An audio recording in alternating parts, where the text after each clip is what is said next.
भाइयों बहनों, जब मराठावाड़ की इस धरती पर आया हूं तब सरदार पटेल और स्वामी रामानंद तीर्थ को भी प्रणाम करना चाहता हूं, जिन्होंने निजाम के पंजे से हमारे मराठावाड़ा को मुक्त करने का काम किया था। भाइयों बहनों, आने वाला चुनाव देश के लिए बहुत महत्वपूर्ण चुनाव।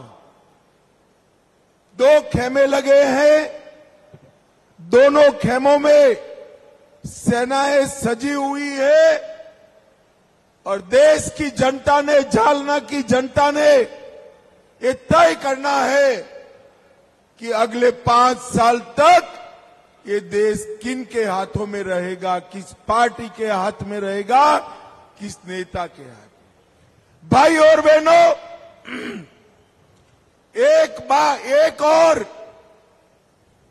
ये इंडी अलायंस है, 12 लाख करोड़ के घपले, घोटाले, भ्रष्टाचार करने वाला इंडी अलायंस अभी उनके मंत्री के यहां से 30 करोड़ रुपया कैश पकड़ा गया।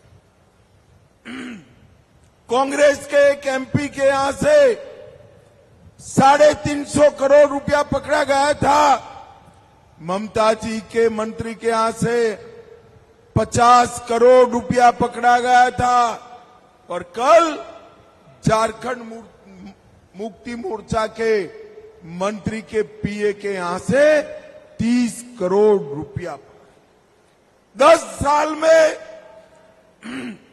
12 लाख करोड़ के घपले, घोटाले, भ्रष्टाचार करने वाला ये इंडी अलायंस राहुल बाबा के नेतृत्व में। और दूसरी ओर 23 साल से मुख्यमंत्री और प्रधानमंत्री रहने के बावजूद जिनके खिलाफ 25 पैसे का आरोप कोई नहीं लगा सकता, ऐसे हमारे नेता नरेंद्र मोदी है। ये दोनों के बीच में जालना वालों, आपको तय करना है। एक और, थोड़ी गर्मी बढ़ते ही बैंकॉक और थाईलैंड छुट्टी पर जाने वाले राहुल बाबा है और दूसरी ओर 23 साल से एक दिन भी की छुट्टी लिए बगैर भारत माता की सेवा में लगे हुए नरेंद्र मोदी है। ये दोनों के बीच में आपको चुनाव करना है। आज मैं यहां आया हूं तब राव साहब को दिया हुआ आपका एक एक वोट, उनके नाम के सामने जो कमल निशान है उस पर दिया हुआ एक एक वोट सीधा नरेंद्र मोदी को तीसरी बार प्रधानमंत्री बनाने के काम में आने वाला है। भाइयों बहनों, नरेंद्र मोदी जी ने इस देश को सुरक्षित बनाया, समृद्ध बनाया, आगे बढ़ाया, दुनिया में देश का सम्मान बढ़ाने का काम किया। मैं आज जालना वालों को पूछना चाहता हूं, भाइयों बहनों बताओ, अयोध्या में राम मंदिर बनना चाहिए था या नहीं बनना चाहिए था? अरे जोर से बोलो, अंतक बनना चाहिए था या नहीं बनना चाहिए था? ये कांग्रेस वालों ने, इंडिया अलायंस वालों ने, शरद राव एंड कंपनी ने सालों तक राम मंदिर को रोक कर रखा। मोदी जी ने एक 5 ही साल में राम मंदिर का केस भी जीता, भूमि पूजन भी किया और 22 जनवरी को प्राण प्रतिष्ठा कर जय श्री राम कर दिया। और भाइयों बहनों, जब प्राण प्रतिष्ठा का निमंत्रण इंडी अलायंस वालों को दिया गया, अलग अलग बहाने कर वो इसका बहिष्कार कर गए, क्योंकि उनको डर है कि रामलल्ला की प्राण प्रतिष्ठा में गए तो उनकी वोट बैंक उनसे नाराज हो जाएगी। उनकी वोट बैंक कौन है मालूम है ना जालना वालों? मालूम है या नहीं है? आप नहीं हो, मगर मैं बताता हूं, भारतीय जनता पार्टी वाले ये वोट बैंक से नहीं डरते हैं। हमने न केवल राम मंदिर, मोदी जी ने काशी विश्वनाथ का मंदिर का पुनरुद्धार किया और सोमनाथ का मंदिर भी सोने का बनाने का काम चल रहा है। भाइयों बहनों, मुझे बताइए कि ये जो कश्मीर है ये हमारा है या नहीं है? जोर से बोले, कश्मीर हमारा है या नहीं है? ये खड़गे साहेब कहते हैं राजस्थान और महाराष्ट्र वालों का कश्मीर से क्या लेन देन है? अरे खड़गे साहेब, आप 80 साल पार कर गए, मगर महाराष्ट्र वालों को नहीं जानते, जालना का बच्चा बच्चा कश्मीर के लिए अपनी जान दे सकता है मित्रों, जान दे सकता। जब ये धारा 370 की बात आई, सालों से ये कांग्रेस पार्टी, ये इंडी अलायंस वाले धारा 370 को संभाल कर बैठे थे। मोदी जी ने, आप लोगों ने उनको दूसरी बार प्रधानमंत्री बनाया। मोदी जी ने 5 अगस्त 2019 को धारा 370 को समाप्त कर दिया और आज पूरा कश्मीर भारत का एक अभिन्न हिस्सा बना है। मोदी जी ने आतंकवाद को भी समाप्त किया, नक्सलवाद को समाप्त किया और देश को सुरक्षित करने का काम नरेंद्र मोदी जी ने किया है। भाइयों बहनों, देश के 80 करोड़ गरीब, इंदिरा गांधी जी कहकर गई थी, गरीबी हटाओ।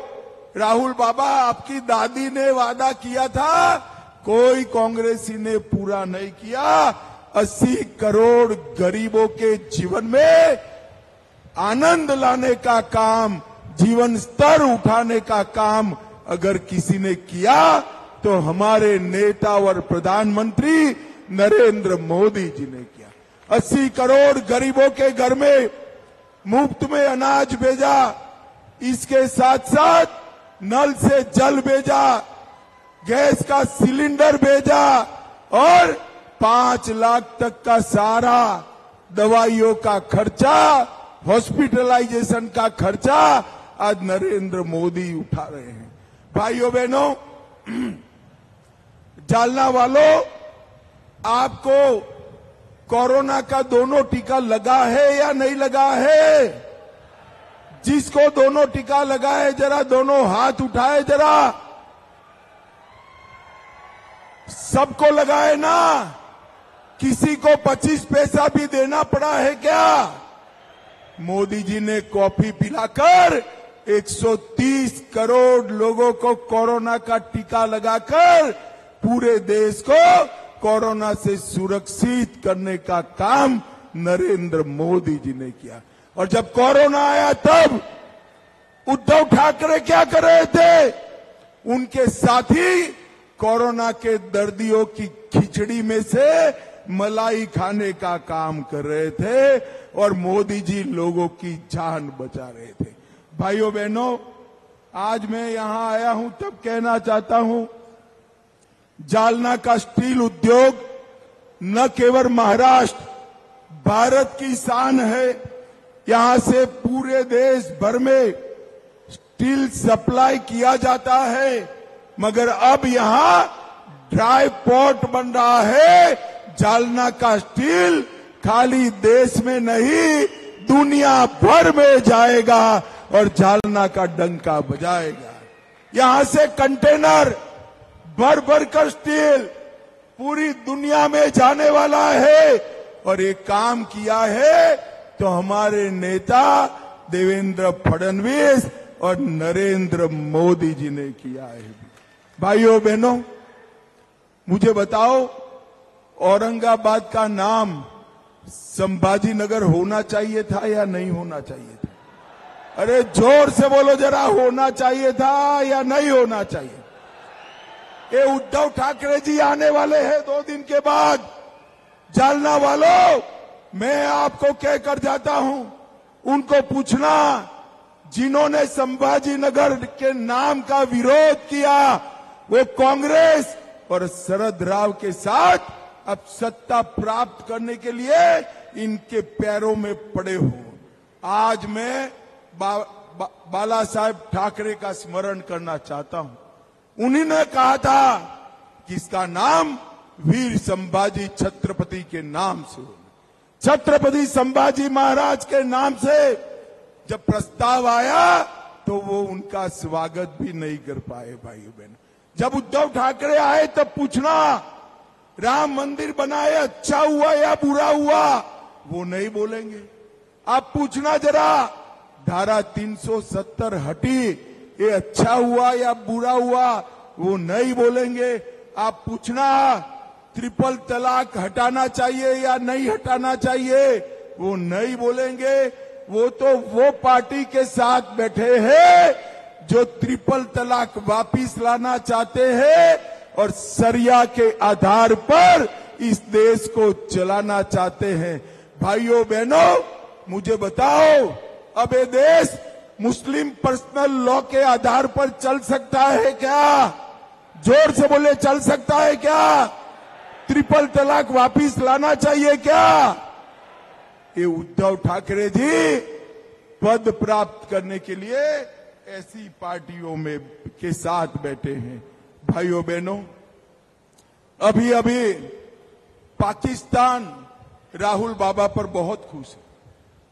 हर रोज राहुल बाबा का समर्थन पाकिस्तान के लोग कर रहे हैं। आज सुबह सुबह मुझे दिल्ली में एक पत्रकार ने बताया कि भाई ये पाकिस्तान राहुल बाबा का समर्थन क्यों कर रहा है। मैंने पत्रकार को कहा, मोदी जी सर्जिकल स्ट्राइक और एयर स्ट्राइक करते हैं, राहुल बाबा सवालिया निशान उठाते हैं, मोदी जी नक्सलवादियों को, आतंकवादियों को मारते हैं, राहुल बाबा सवाल उठाते हैं, मोदी जी सीए लाते हैं, ये कहते हैं हम सीए वापिस ले लेंगे। और इसलिए पाकिस्तान का पूरा एजेंडा अगर भारत में कोई आगे बढ़ाता है तो ये राहुल गांधी की कांग्रेस पार्टी बढ़ाती है। भाइयों बहनों, कांग्रेस पार्टी।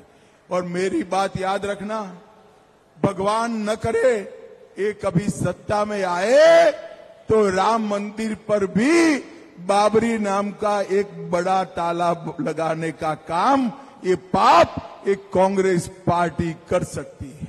भाइयों बहनों, ये इंडी अलायंस के नेता, उनका कोई नेता ही नहीं। आप मुझे बताओ, कदाचित वो अगर जीतते हैं तो उनका प्रधानमंत्री का प्रत्याशी कौन है? हमारे यहां तो तय है, एनडीए के जीतने के साथ, भाजपा के जीतने के साथ 400 पार करने के बाद नरेंद्र मोदी तीसरी बार प्रधानमंत्री बनेंगे, ये हमारे यहां तय है। आप मुझे बताओ, इंडिया अलायंस जीतती है तो उनका प्रधानमंत्री कौन बनेगा? आप जवाब नहीं दे रहे हो। मैं एक एक कर कर पूछता हूं, ममता जी को बनाना चाहिए क्या? जोर से बोलो, बनाना चाहिए? स्टालिन को बनाना चाहिए? भाई आप हंसना मत जरा, अंतिम नाम पूछता हूं मैं, राहुल बाबा को बनाना चाहिए क्या? जब किसी इंडिया अलायंस के एक नेता को पूछा आपका प्रधानमंत्री कौन बनेगा, उन्होंने कहा एक एक साल बारी बारी बनेंगे।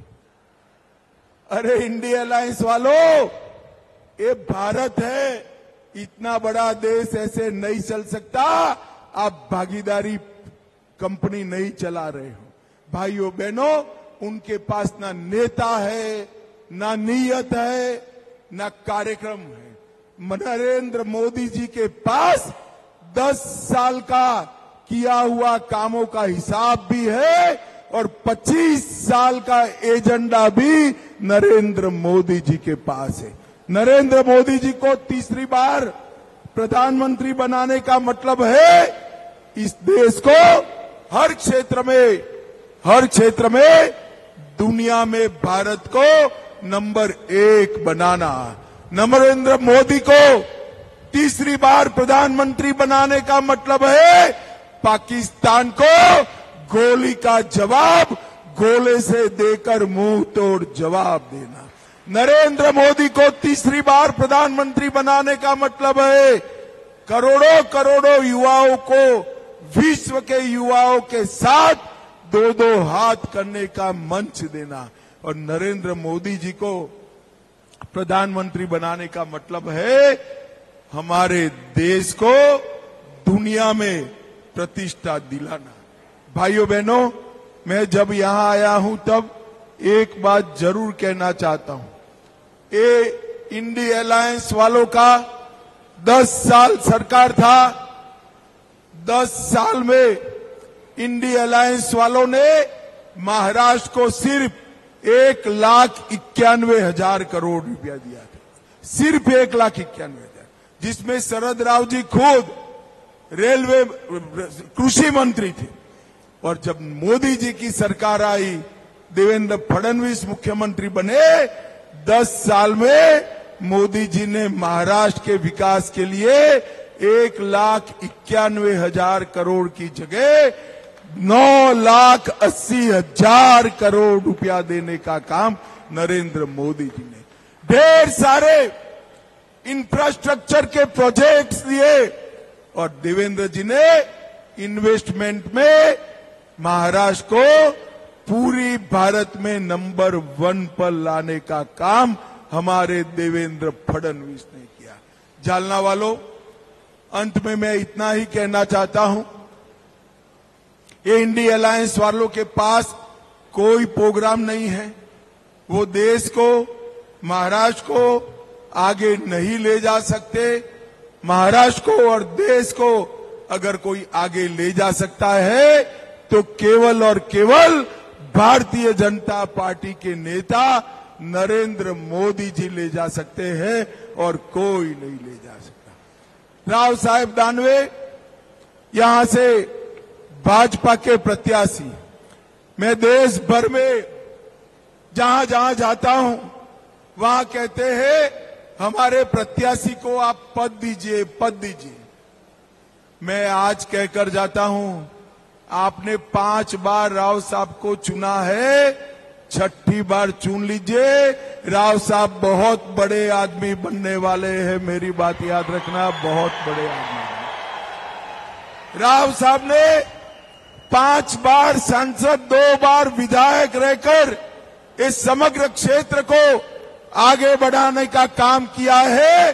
6ठी बार सांसद बना दो, जालना को सभी मत क्षेत्र में टॉप पर लाने का काम नरेंद्र मोदी जी करेंगे। मित्रों, नरेंद्र मोदी जी।